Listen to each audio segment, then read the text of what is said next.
Muy buenos días, queridos espectadores. El día de hoy, con mi curso cuarto A de secundaria, les hablaremos sobre las formas de imposición coloniales.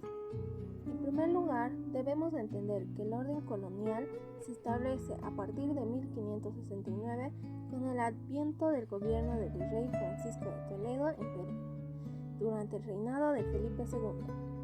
Se caracteriza por un centrado esfuerzo en sentar las bases de un sistema político estable, que garantice la consolidación del dominio español y el fortalecimiento del aparato estatal, con el fin de arrebatarle el poder político a las fuerzas locales. Las causas de los impuestos en la colonia. Los impuestos coloniales eran un conjunto de gravámenes o tributos establecidos desde el inicio de la colonización, que se aplicaban en la comercialización de productos y otras acciones económicas. Con respecto al comercio de exportación e importación, la metrópoli española estableció desde el siglo XVI hasta la primera mitad del siglo XVIII un sistema fiscal y de monopolio a las exportaciones de los productos agrícolas, que solo benefició a los comerciantes, al clero y a la corona. Los españoles incrementaron los impuestos para financiar sus actividades y las guerras que sostenía por la lucha de territorio, y también para los gastos generales del reino español. En la colonia pagaban diferentes impuestos, como el diezmo, que era la apropiación de la 10ª parte de los productos que se repartían entre el rey, el clero y las autoridades municipales. El quinto consistía en la apropiación del 20% de los productos de las minas que pasaba en su totalidad a manos del rey. El almojarifazgo era un impuesto sobre la entrada y salida de mercancías y también que pertenecía al rey. Se pagaba un 75% a un 15% sobre el valor de mercancías importadas y un 2.5% en los productos que se exportaban. La alcabala grababa numerosas transiciones comerciales, pero especialmente se relacionaban con la compra y venta de los esclavos. De 1555 en adelante se creó un verdadero rosario de impuestos que contribuyeron a agravar la situación de los escasos productores, especialmente de los vegueros, azucareros y ganaderos, y a desintensivar la producción. A mediados del siglo XIX estaban en vigor casi un centenar de gravámenes que a los efectos de su administración se agrupaban a las denominadas rentas. Habían dos rentas terrestres y rentas marítimas. Las rentas terrestres afectaban a las transiciones sobre la propiedad y el comercio de los productos. Las rentas marítimas consistían en las colecturías que se hacían en aduanas por gravámenes a los productos de importación y exportación. Estas aportaban un grueso de ingresos fiscales. Gracias. Las consecuencias de los impuestos en la colonia. El régimen del exclusivismo comercial y los impuestos hicieron que predominara una economía para el uso personal o local sobre las formas de producción mercantil para los españoles. Por ello, la mayoría de los bienes producidos en los sitios y estancias y en las villas por los artesanos no se destinaban al mercado, sino simplemente se los destinaba al consumo o al intercambio. El comercio de contrabando, que se llamaba también de rescate, proliferó en gran parte debido a los impuestos y el monopolio sobre el comercio por parte de las instituciones representantes de la corona española, sus gobernantes locales y el clero. Las consecuencias que trajeron estos impuestos fueron también los levantamientos indígenas al momento de querer abolir todos estos impuestos que tenían los indígenas, además de que estos impuestos llevaron a que ellos se condenaran a unas deudas interminables, puesto que los impuestos eran demasiado altos, puesto que estos impuestos se iban destinados o bien al clero o bien a la corona española. Una de las consecuencias en nuestra actualidad es que estos impuestos coloniales no se los llama ahora como el quinto real o el almojarifazgo, sino que ahora se los llama con otros nombres, pero aún así son impuestos que la ciudadanía boliviana más que todo, debe pagar estos impuestos, puesto que es una obligación de un ciudadano. Claro que estos impuestos no son tan elevados como antes, pero sí una persona está obligada a pagar estos impuestos o si no, tiene consecuencias penales. Gracias. Como segundo punto vamos a hablar acerca de los corregidores y el reparto de mercancías. Cuando llegaron los españoles, trajeron con ellos varios impuestos, por así decirlo, que nos cobraron a nosotros. Uno de esos sería el diezmo, que era darle el 10% del salario que recibían los indígenas. El 10% iba a ser para el rey de España, que recibía el 10% del sueldo sin hacer nada, solo por darle trabajo a indígenas básicamente. Otro impuesto que trajeron los españoles es la cabana, que era el 30% de los productos que ellos traían desde España. Digamos que ellos traían una taza que valía 10 bolivianos, ellos cobraban los 10 bolivianos y el 30% más por el viaje que habían recorrido ellos. Otro impuesto, por así decirlo, sería el del quinto real, que era el 5% de las ganancias de cada indígena se iba hacia el rey. Por hacer básicamente nada, solo por dar órdenes. El 5% de un sueldo se iba al rey. Las rentas marítimas eran impuestos que se daban principalmente por la aduana. Estos impuestos eran dirigidos a las personas que decidieran llevar mercancía de América a España o viceversa. Este impuesto era principalmente cuando tú ponías tu mercancía en el barco que transportaría esta mercancía ya sea a América o a España. Este impuesto era más o menos de un 50% del coste del producto en sí. El almojarifazgo era un impuesto que se les daba a las mercancías que salían o entraban del Reino de España y del mismo modo en el continente americano. Estas mercancías tenían un impuesto del 15 al 75%, ya sea en su importación, y del 2.5% en su exportación. Las rentas de tierra o rentas terrestres eran impuestos que se debían pagar por tener en nuestra propiedad o a nuestro poder un pedazo de tierra, ya sea un metro cuadrado, teníamos que pagar ese metro cuadrado, o si teníamos un lote gigante, teníamos que pagar ese lote gigante. Claro, el impuesto variaba dependiendo al tamaño del terreno que tenía.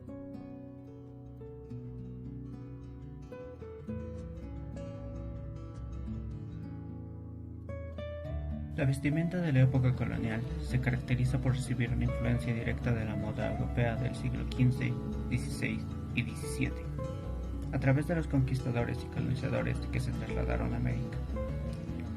Este grupo de colonizadores se desplegaron en diferentes épocas y regiones del territorio americano, proviniendo en su mayoría del Imperio Español, el Imperio Portugués y el Imperio Británico. La vestimenta en general de los varones era más estricta y más modesta, pero la era abarcó 3 siglos de tendencia. La ubicación y el clima también alteraban la vestimenta. El traje típico al que se hace referencia son pantalones, una camisa, un chaleco y un abrigo.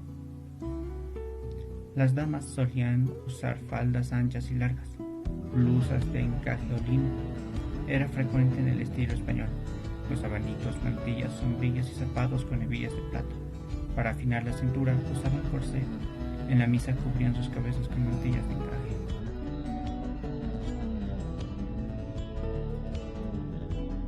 Una tradición es el conjunto de bienes culturales que se transmite de generación en generación dentro de una comunidad. Se trata de aquellas costumbres y manifestaciones que cada sociedad considera valiosas y las mantiene para que sean aprendidas por las nuevas generaciones. Como parte indispensable del legado cultural, una de las tradiciones más importantes en la época colonial fue la jura del rey. La ceremonia de jura fue la celebración regia más importante del antiguo régimen, pues mediante la proclamación permitía la materialización y el acatamiento de un monarca, incluso aunque estuviera físicamente ausente. El acto de jurar en manifestar fidelidad, lealtad y al rey. Corregidores y reparto de mercancías. mercancías. Podemos ver ejemplos en la diapositiva. Pero, ¿qué son los corregidores? Un corregidor era un funcionario real cuyo oficio comprendía varios ámbitos y emplazamientos, desde el provincial hasta el municipal, siendo el lazo de unión entre estos poderes territoriales y el monarca. El corregidor fue en la época del virreinato de la Nueva España el funcionario que ejercía el poder real establecido por los reyes católicos. Su jurisdicción positiva fue el corregimiento. A partir de 1766, el corregidor fue competente en materia de justicia y policía, y el intendente en hacienda y guerra. En el siglo XVIII, su jurisdicción entró en cierta competencia con la del intendente. Responsabilidades y obligaciones, lo que debían hacer y lo que hacían. En responsabilidades, uno era ejecutar las órdenes del cabildo, y lo que hacían era exactamente eso. Obedecían las órdenes del cabildo y las ejecutaban claramente. Número 2. Utilización de bienes de comunidad. Lo que hacían era administrar y velar porque la utilización de los bienes de la comunidad fuera eficaz y eficiente en las propiedades que le pertenecían al rey. 3. Castigar a los criminales. Estos no podían dar un castigo a los criminales, simplemente hacer que se ejecutaran los castigos que ya eran impuestos a los criminales. 4. Regular los precios. Estos velaban por regular los precios en su venta y su compra para que no fueran injustos. 5. Ejecutar obras públicas. Pues lo que hacían era ejecutar las obras públicas, el cabildo, el gobernador, el intendente o el virrey o el rey. Este puede mandar a hacer una obra pública que tiene que velar y quien tiene que cuidar porque esta obra pública sea conforme a lo establecido por el rey o el virrey. Obligaciones. Pues lo que debían hacer era respetar los usos y costumbres de los indígenas, pero lo que hacían lamentablemente las obligaciones que debían de cumplir no lo respetaban, haciendo que las costumbres y usos de los indígenas no fueran respetadas y dejándolas de lado.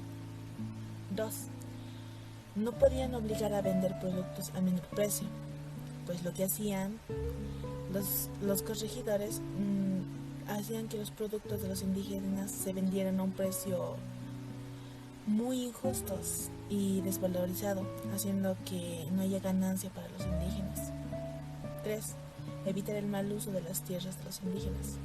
Un ejemplo claro sería que evitar que el ganado español dañara las tierras de los indígenas.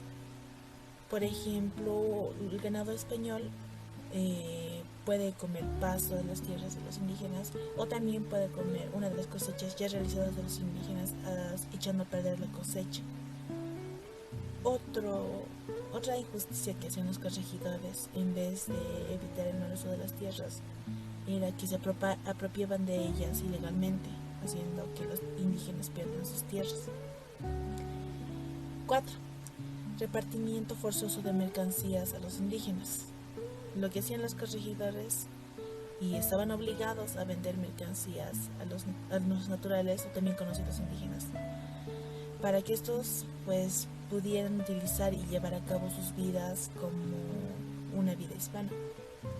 Pero desafortunadamente lo que pasaba es que los corregidores les vendían estas mercancías a un precio exorbitante y muy costoso, y muchas veces les vendían mercancía que en realidad los indígenas no necesitaban, por lo que llegó a un gran conflicto. Pasamos a reparto de mercancías. En la época colonial, pues el repartimiento de mercancías en la época colonial ya existía lo que se conocía como el repartimiento de indios. Se trataba de un sistema de explotación que forzaba a quienes eran llamados los aborígenes o también indígenas, que estos trabajaban para los españoles a cambio de una paga mínima, y en algunos casos no les pagaban, o eran forzados a trabajar por muchas horas bajo mucha presión y abusos de los españoles.